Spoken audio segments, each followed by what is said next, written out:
siamo ancora a Parigi.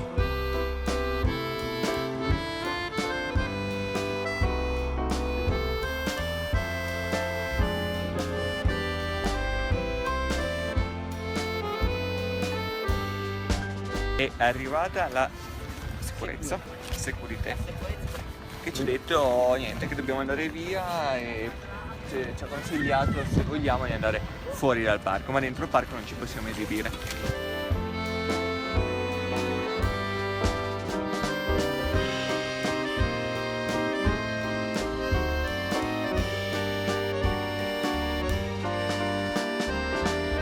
Siamo qua e stiamo decidendo, scrivendo tutte le domande da fare a David Stone. Pronti? Tra un'ora, meno di un'ora, siamo pronti. In passato avevamo provato a contattare David Stone via email per incontrarlo. Col nostro grande stupore ci ha risposto, invitandoci da lui. Ciao Andrea. Hello, good to see you, buddy. Hello, good to see you. How are you?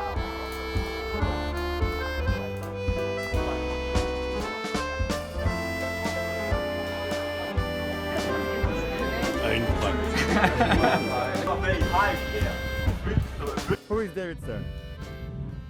I'm asking you the question, actually. Who is David? I think David Stone is a kid that don't want to grow up.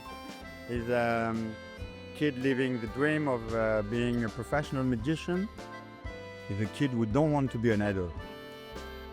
Sort of Peter Pan. Maybe, just like Peter Pan. Absolutely, just like Robin Williams. What is my feeling with cinema? So you mean cinema is the exact opposite from magic. Magic is the way to show fake things and to pretend to do them. In the cinema, you show real things, but you act as if they're real. And the most important thing, the biggest difference between acting and being a performer is to be a good actor, you have to forget everything and you have to live the thing. When you're a magician, you can't do that. You have to think about everything. You have to think about, you know exactly that your deck of cards or your cell phone will be here and you don't have to look at it just to take it. If you do that when you act as an actor, people will feel that you already know where is the fun. This is so I mean, when you perform as a performer, you have to know everything, even where you step, where you stand. When you act as an actor, you have to forget everything and to live it. And this is the most difficult, I think, to be a real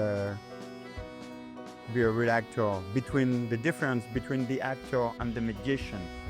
And my feeling about cinema is that cinema is my passion and magic is my job.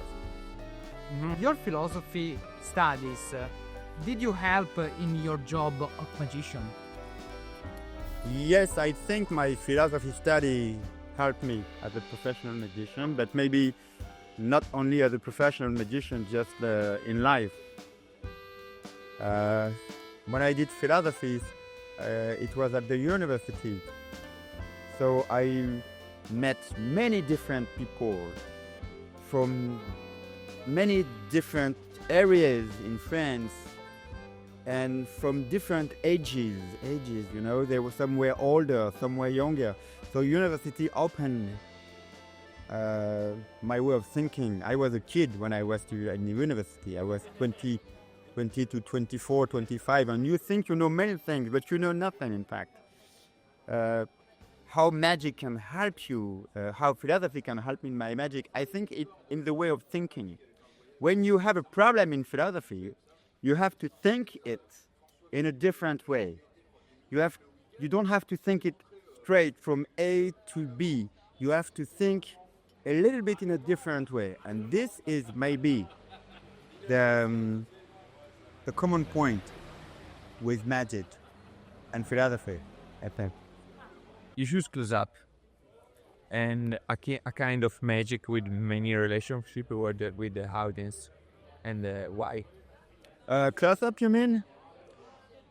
I think I did close-up magic when I was a kid because I was very shy. I was a very shy kid. So close-up was the opportunity for me to impose myself and to go to see people instead of staying alone and pretending to be a magician behind my mirror, you know, in front of my mirror.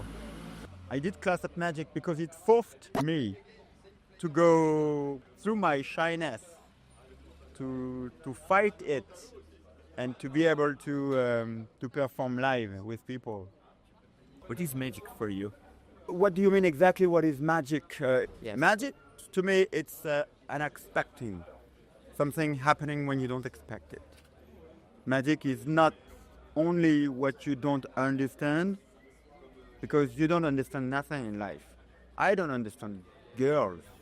I don't understand how the water come out warm from the machine. I don't understand the microwave, how is it working. But it's not magic at all. But if I press the button and when the microwave opens, there's a fucking rabbit in it, I will be surprised, and that will be magic. So I think magic is surprise to me, unexpected things. Surprise, just like, what? This is magic to me. Can you give us a definition of reality? I think reality is the illusion of truth. Have you got a remembrance of this? One of my best memories from FISIM was when I did the magic competition in 2006 in Stockholm. And I was with my producer, Jean-Luc Bertrand, who was my director, you know, at that time. He's the director of the movie, The Real Secret of Magic. And before the competition, Jean-Luc wanted me to do a gag perfectly. So he practiced and trained with me to improve my gag. But it appears that I was not very good at doing the gag. So Jean-Luc wanted to show me how it looked. And he said, come on, David, you don't understand nothing. So imagine you arrive and then, paf, and he struck hardly the wall like that with his feet.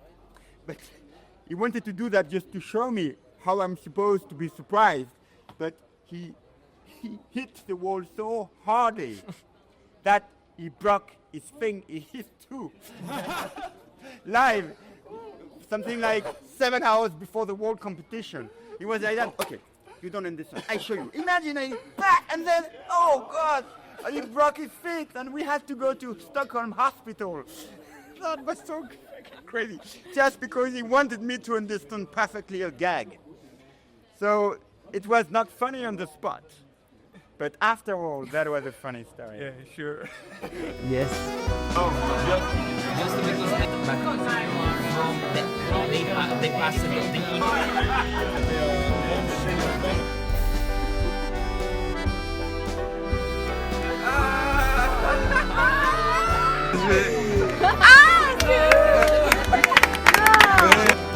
Ça sonne des fois, excusez-moi, je vais la Tu veux le faire? On va faire comme tout à l'heure. Non. Don't say anything. Can I see? I will Come aider?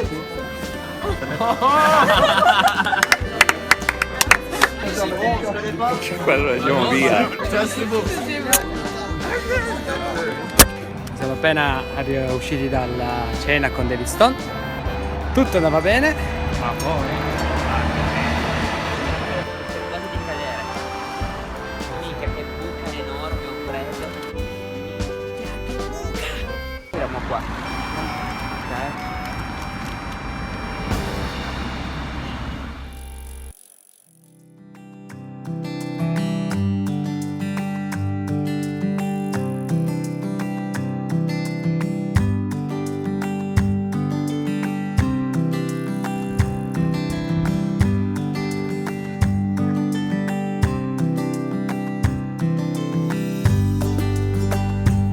Visitiamo la maestosa cattedrale di Chartres.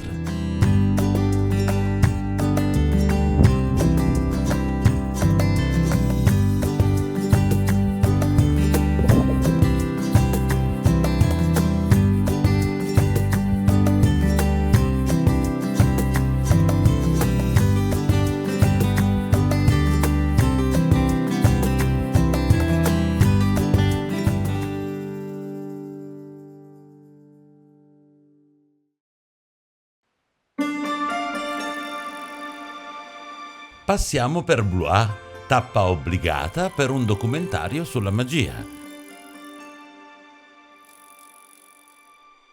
Andiamo a vedere il Museo della Magia di Robert Houdin, uno dei prestigiatori più importanti del mondo magico. Qui si trova il museo del grande ed unico Robert Houdin.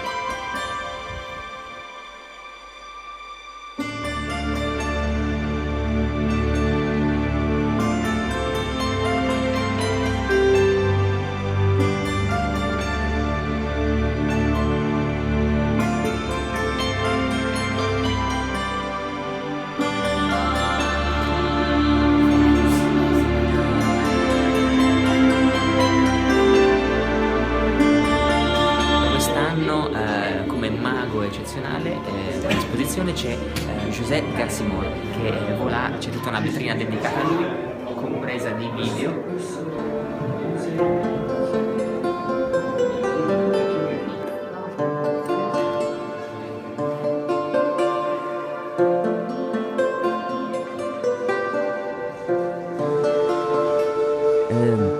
Uno, due, tre.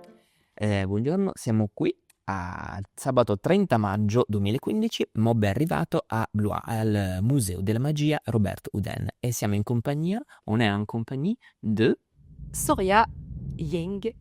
Et Alexandre Tocqueville. Bonjour. Donc, est-ce que vous pouvez nous faire une petite présentation de vous, si vous voulez? Oh, bien sûr. Voilà, je m'appelle Soria, je suis magicienne depuis 12 ans. Et je pratique le close-up, la magie de scène, la grande illusion, un peu tout. C'est tout. Je peux pas qu'est-ce que dire d'autre? Rien. À toi, Alex, vas-y, présente-toi. Moi, je vais pas dire beaucoup mieux. Je fais de la magie moi, depuis 18 ans, depuis l'âge de 12 ans. Pareil, j'ai mes spectacles sur scène, le close-up. Et puis cette année, c'est une première pour moi de jouer dans un spectacle régulier comme ça en théâtre. Et c'est une très bonne expérience parce que ça change. Je trouve que c'est important aujourd'hui de pouvoir avoir des spectateurs qui viennent voir un spectacle. Souvent, quand on va au close-up, table en table, les gens sont en train de manger, ils sont pas forcément réceptifs. Et là, on peut vraiment capter l'attention et c'est un plaisir de jouer comme ça, dans ces conditions-là. Les gens viennent voir un spectacle de magie. Même pour le close-up, Ouais. comme ce qu'essaie de faire Yann Frisch de plus en plus, d'amener les gens venir à la table et assister au spectacle. Je pense que ça, il y a de l'avenir là-dedans. Et c'est quand même beaucoup plus agréable pour pouvoir faire des tours qu'on peut pas forcément faire ailleurs, quoi. On s'amuse bien. Ben, c'est bien, c'est une belle occasion quand même. Je dois plusieurs fois quand même pour photographier. Et bon, une autre question sur la magie. C'est quoi, est-ce que vous pouvez nous donner une définition personnelle de magie? Magie, le merveilleux, l'extraordinaire, le surprenant aussi, quand il y a de la surprise. Ça, je trouve que ça va avec la magie.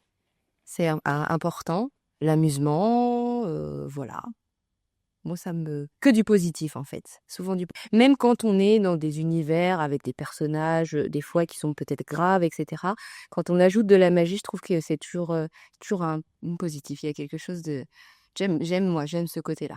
C'est pas ça que j'ai envie qu'on retienne de mon spectacle. Je préfère qu'on se dise, tiens, j'ai vu une scène et j'ai oublié le quotidien, j'ai pensé à autre chose. Et que la magie, illustre une scène, mais que ce soit pas que le truc, quoi. Je pense que c'est pas forcément grand-chose, la mise en scène. Des fois, c'est un petit quelque chose qui fait que le numéro est complètement différent, quoi. C'est quoi, en fait, le réel, la réalité? Qu'est-ce que c'est? Alors là, oh là là, c'est difficile comme C'est ça, question. philosophique, oui. C'est le genre qui a une bonne note. Non, mais je sais pas. Qu'est-ce que la réalité en magie? C'est ça la question? En général, quand même, oui. En général? Oui, pour un magicien, par Ah, exemple. pour les magiciens. Alors, est-ce que nous, on continue à voir de la magie ou est-ce que ça a un rapport avec ça ou pas? Le fait que nous, on a toujours le regard neuf, même si on connaît les trucs. Moi, j'arrive encore à essayer de voir un spectacle sans voir les trucs. Essayer d'avoir du recul pour essayer d'avoir la vraie magie, d'avoir vraiment l'impression qu'elle s'envole, qu'elle disparaît, qu'il fait des choses incroyables. Voilà. Après, oui, moi, j'arrive à avoir de la magie réelle. Mais bon, après, voilà. Voilà. Après, vas-y, est-ce que tu arrives, toi, à voir la magie? T'as très très bien répondu. Voilà. Après, je sais pas, vous et vous La magie réelle, c'est quoi pour vous, vous magiciens? Ben, Plein de choses. il y a plein de choses, oui. Est-ce que vous avez un souvenir par rapport à la magie en général, ou de quelque façon, un souvenir qui est magique dans le sens de la magie entière? Bah, moi, j'ai un bon souvenir de la FISM je suis allé en 2006. Bien, c'est bien. Donc, je vais pas faire la promotion pour Rimini, mais ouais, une FISM, c'est très bien, quoi. Ça permet de découvrir plein d'univers de magiciens différents. Quand je suis rentré de la FISM, ça m'a mis une grosse piqûre. J'étais déjà professionnel, mais ça redonne du boost, quoi. Ah oui, j'ai jamais, moi je connais, j'ai pas été, mais j'y suis pas allée, mais j'aimerais bien y aller un jour, ouais, à la FISM. Encore possible. C'est encore possible. D'accord. Ah non, ouais. Oh, c'est difficile, mais ok. Donc ça a été un super souvenir magique pour Ouais. toi. Oui. Ah d'accord, ok. Ouais. Bah, Ouais, ouais.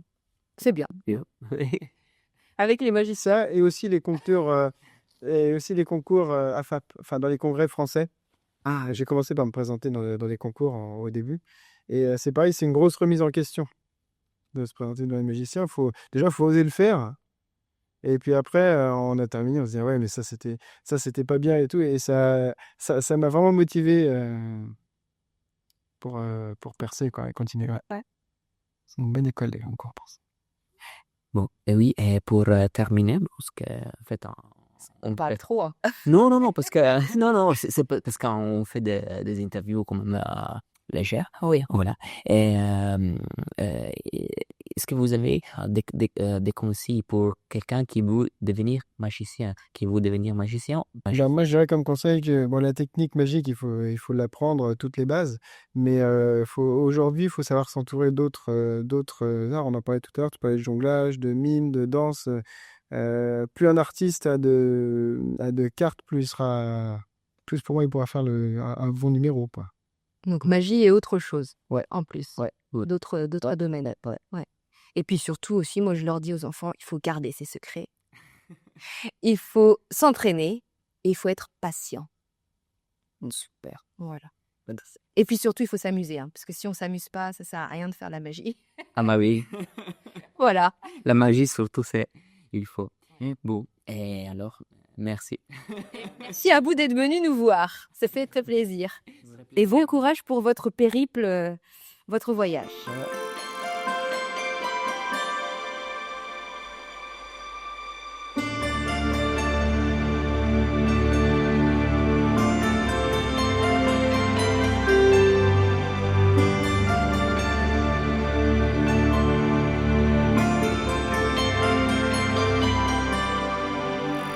C'est quoi la magie pour vous? Alors, je vais prendre comme exemple, j'avais beaucoup aimé. Nous avions des jeunes visiteurs, un groupe d'enfants, et un enfant a marqué sur le livre d'or la magie. Mais c'est pas de la magie, c'est de la science. Et en fait, la magie, pour moi, la magie, ce qui est intéressant, c'est qu'on touche à tous les domaines. Les sciences, la technique, l'habileté, la manipulation. Alors parfois, on nous pose la question, mais la magie, est-ce que la magie existe? Alors j'essaie d'expliquer que dès l'instant qu'on présente la magie comme étant un spectacle, il n'y a pas de souci. Si on présente la magie comme quelque chose de réel, bien sûr, c'est tout à fait autre chose. Est-ce que vous avez un souvenir magique, un souvenir sur la magie? Enfin, tout d'abord, tout près d'ici, à 200 mètres, Oui. il y a la maison qui appartenait à la fille de Robert Houdin.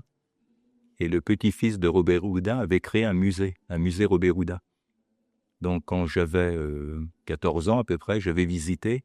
Ça a été une des premières émotions, découvertes.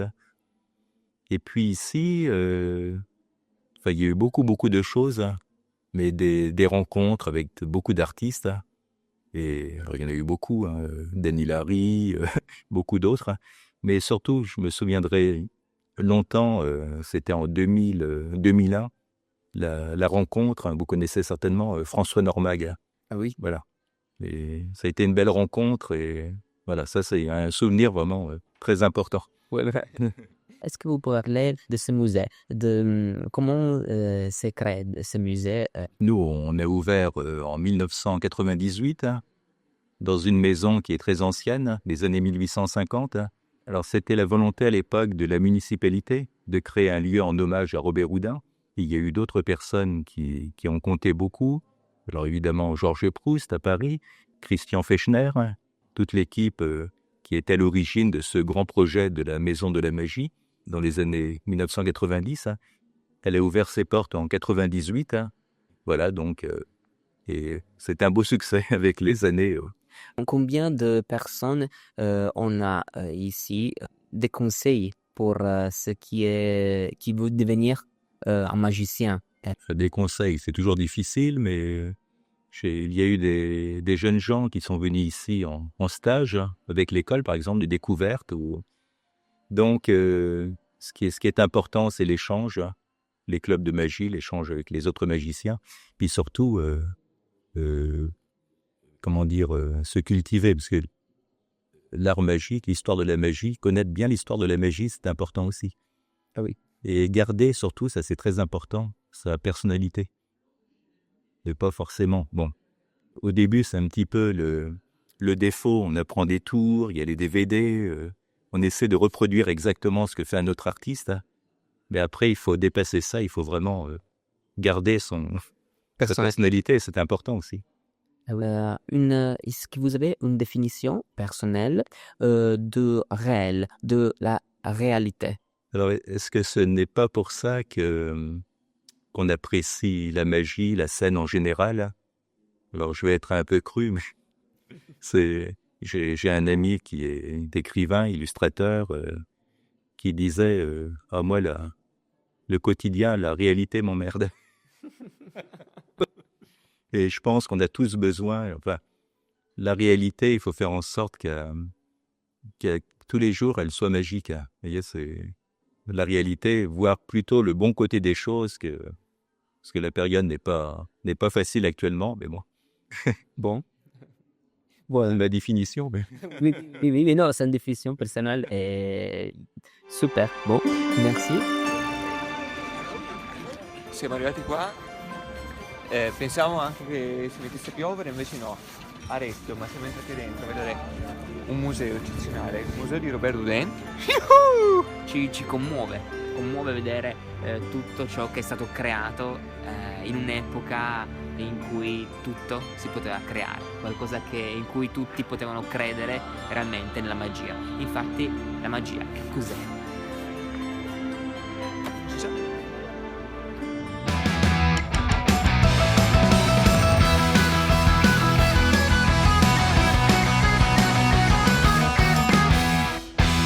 Magic on Bicycle.